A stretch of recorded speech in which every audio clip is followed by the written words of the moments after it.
अगर गर्मी में बैठे रहेंगे, आलस करते रहेंगे तो हमारे घर के काम कभी भी नहीं हो पाएंगे।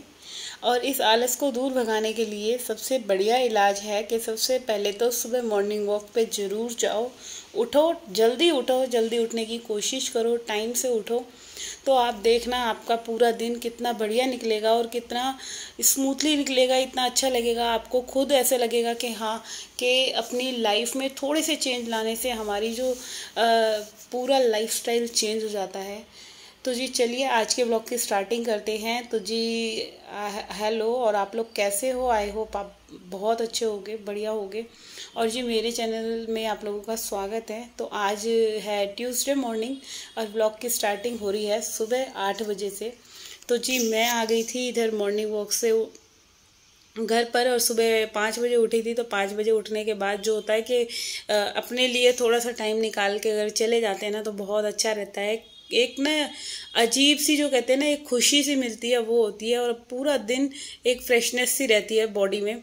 और इसके अपोजिट क्या होता है, अगर जिस दिन भी मॉर्निंग वॉक मिस हो जाता है या कुछ ऐसा हो जाता है, छुट्टी कर लेते हैं ना, तो पूरा दिन फिर ऐसे आलस आलस सा रहता है। एक क्या होता है कि हमारे जो लाइफस्टाइल में हमारे हमारी लाइफस्टाइल में जी टाइम टेबल होना बहुत ज़रूरी है।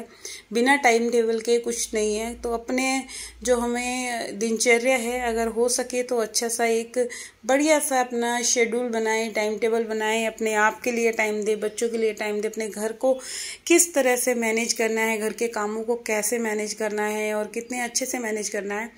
तो जी यही सब कोशिश रहती है मेरी। तो मैं अपनी बता रही हूँ, औरों का मेरे को नहीं पता कौन क्या करता है क्या नहीं। तो कोशिश यही रहती है कि अपने घर के काम को बिल्कुल परफेक्टली ख़त्म करूँ, टाइम पे ख़त्म करूँ, और जितना जल्दी हो सके, कम टाइम में ज़्यादा काम हो, अच्छे से हों।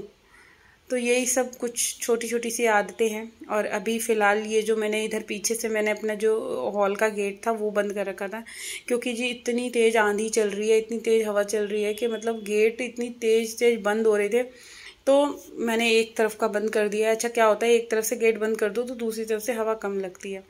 तो अभी क्या हो रहा है फ़िलहाल, मतलब एक दिन भी मिस नहीं हो रहा कि मेरे को बैल्कनी साफ़ नहीं करनी पड़ रही, क्योंकि इतनी धूल मिट्टी आ रही है कि बिना धुलाई के तो भाई मतलब ही नहीं है। इस रूम में क्या होता है, बहुत ज़्यादा नीचे से मिट्टी मिट्टी आ रही थी। तो फिर मेरे को यही लगता है चलो थोड़ा सा पानी डाल के ना वाइपर मार दूंगी।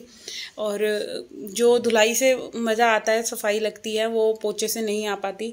तो अभी फ़िलहाल मैंने यहाँ पे जो बैल्कनी है वो साफ़ करी है, क्योंकि ये तो बहुत ही ज़्यादा गंदी हुई पड़ी थी। इतनी मिट्टी, इतनी आंधी तूफान सा ऐसे आ रहा है, पता ही नहीं इतनी गर्मी में क्या हो रहा है। और गर्मी भी बहुत भयंकर हो रही है, गरम गरम हवा चल रही है। बिल्कुल ऐसे हो गया कि जैसे कि पता ही नहीं कितना मौसम इतना सड़ा हुआ हो रहा है।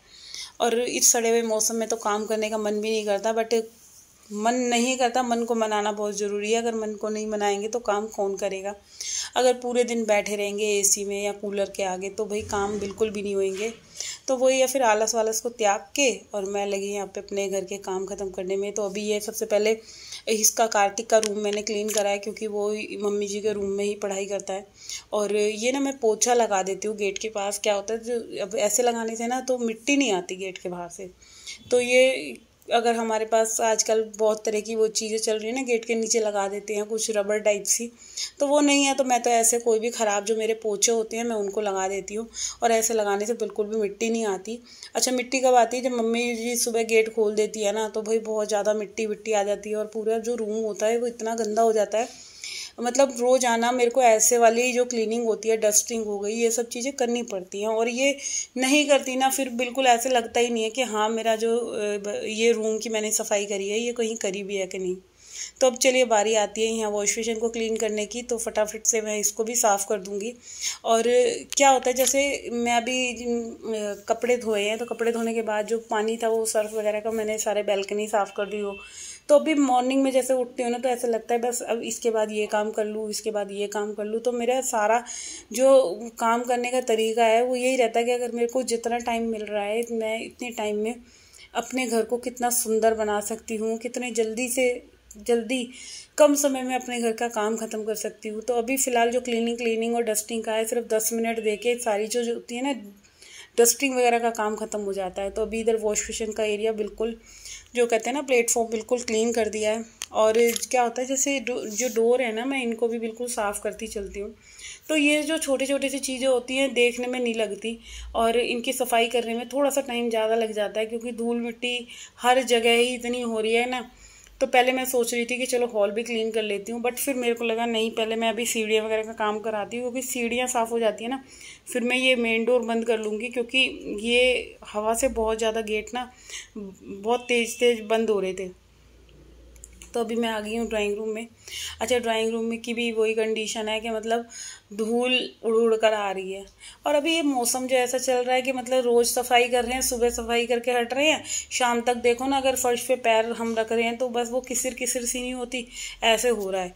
और भाई कितनी सफाई करें, जितनी कोशिश हो रही है उतनी कर रहे हैं, और यही सब करने कराने में पूरी कमर टूट जाती है मेरी तो, मतलब रोज़ के काम करते करते। मगर हाँ, एक करने के बाद फिर ऐसा लगता है तसल्ली, चलो आज का दिन मेरा जो था कि ये टास्क भरा दिन था, रोज़ ही एक टास्क अपने आप को मिल जाता है बिना मांगे, तो वो टास्क मेरा कंप्लीट हुआ है। और अभी यहाँ पे जल्दी से मैं पूरे फ्लोर क्लीन कर देती हूँ। अच्छा, मैं जब जिस भी रूम की सफाई करती हूँ तो मैं ना साथ के साथ झाड़ू पोछा करके ख़त्म कर देती हूँ काम, क्योंकि जी ऐसा लगता है जब मेरे को ही करना है ना तो मैं पूरा काम ये इधर का निपटा के चलूँ। और आज खाने का भी कुछ डिसाइड नहीं हुआ है, क्योंकि डुगू गया अपनी नानी के घर और हम माँ बेटे ही हैं, कार्तिक और मैं, और पतिदेव का तो फास्ट है ट्यूसडे का, तो उनका तो बनेगा नहीं। और अभी फिर वही बात रहती है, मेरे को ये लग रहा था चलो सबसे पहले मैं ये सीढ़ियाँ क्लीन कर लेती हूँ, क्योंकि काम देखो यहाँ भी करना है वहाँ भी करना है, और एक दिन ऐसा नहीं होता कि मैं अगर सीढ़ियों पर पोछा ना लगाऊँ, क्योंकि सीढ़ियों पर भी बहुत ज़्यादा धूल मिट्टी हो जाती है। तो इधर लिफ्ट में भी मैं ये पोछा लगा दूँगी, क्योंकि इसमें से भी जैसे आते हैं ना सीढ़ियों से तो बहुत ज़्यादा पैर वैर बन जाते हैं, तो रोज़ाना इसमें भी पोछा लगता है। तो अभी फ़िलहाल जल्दी से मैं पूरे के पूरे स्टेयर्स पे पोछा लगा दूँगी।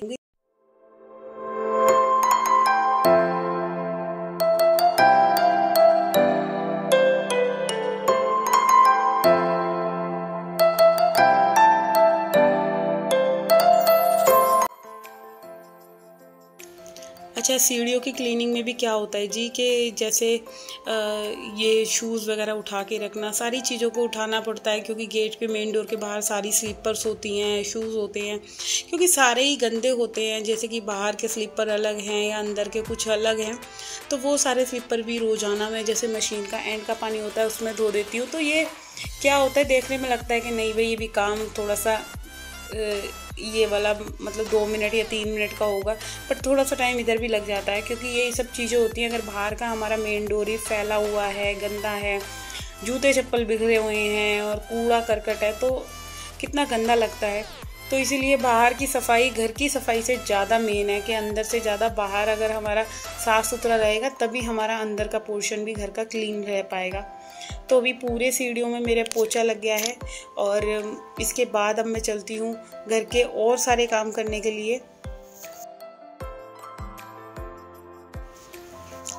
तो जी अभी आई हूँ मैं इधर बच्चों के रूम में, और इस रूम की हालत देखिए, ओढ़ने वाला कंबल भी इसमें अपने अलमीरा में डाल रखा है। अच्छा, बच्चों का ऐसे ही होता है, कोई भी सामान लेते हैं ना, कहीं का कहीं फेंक देते हैं, कहीं का कहीं फेंक देते हैं। तो अभी मेरे को टाइम निकाल के इन बच्चों की जो ये स्टडी वाली अलमीरा है, जिसमें सारा इनकी बुक्स मटेरियल सारी चीज़ें रखी हुई हैं, तो मैं इसको भी क्लीन करूँगी 1-2 दिन में, जब भी मुझे टाइम मिलता है। तो सबसे पहले अभी मैं जो घर के काम है ना, क्योंकि इन सब काम को करने के लिए मुझे एक्स्ट्रा टाइम चाहिए होता है एक्स्ट्रा, क्योंकि अगर एक भी एक्स्ट्रा काम मैंने बढ़ाया ना तो मेरा जो नॉर्मली काम 12:30 बजे ख़त्म होता है, वो फिर समझ लो 1:30-2 बज जाने हैं जो क्लीनिंग का है। तो अभी इसीलिए मैं ये वाले काम खाली टाइम में करती हूँ, या तो मैं इवनिंग में करूँगी या मॉर्निंग में करूँगी। तो अच्छा, इस तरह से काम कर लो तो अपने आप को भी सुकून मिल जाता है कि चलो मॉर्निंग में ये वाला फैलारा नहीं मचाया, इवनिंग में कर लिया खाली टाइम में, तो वो काम करने में हमें फिर इतना भारी भी नहीं लगता। तो जी अभी इधर ये मेरा जो बच्चों का रूम है ये भी क्लीन हो गया है, और अभी ना डस्टिंग वगैरह भी करनी है। और कार्तिक तो उठ के अपना पूजा पाठ करके वो बैठ गया था पढ़ने के लिए, और ये जो गेट वगैरह होते हैं इन सबको भी मैंने अच्छा साफ़ कर लेती हूँ ना साथ के साथ, तो अच्छे लगते हैं। और जिस दिन भी अगर रह जाता है ना तो आलस आ गया या कुछ, तो फिर वो गंदे लगते हैं। तो अभी आप लोग इधर जो ये पैनल है इसकी हालत देख सकते हैं कि मतलब रोज़ सफाई होती है और रोज़ाना ही ये जो पोर्शन है पूरा, मतलब मॉर्निंग के टाइम पे तो ऐसा लगता है जैसे मैं सफाई करती ही नहीं हूँ। सारा सामान उतला पुतला सा, कहीं कुछ पड़ा हुआ है, कहीं रुमाल पड़ा है या कहीं चार्जर पड़े हैं। और बच्चों वाले घर में ऐसे होता ही है। अगर अच्छा कोई संभाल के रखे तो बात है, अकेली करने वाली सिर्फ मैं ही हूँ। बच्चों को भी इतना नहीं है कि मतलब कोई सामान वो उठा रहे हैं तो उस जगह रखें, ऐसी आदत बनाते ही नहीं है। मैं कितनी बार बोलती हूँ कि तुम कोई सी भी चीज़ लेते हो तो इन सामानों को उठाकर उनकी जगह रखो, बट बच्चे हैं, हम नहीं मानते। फिर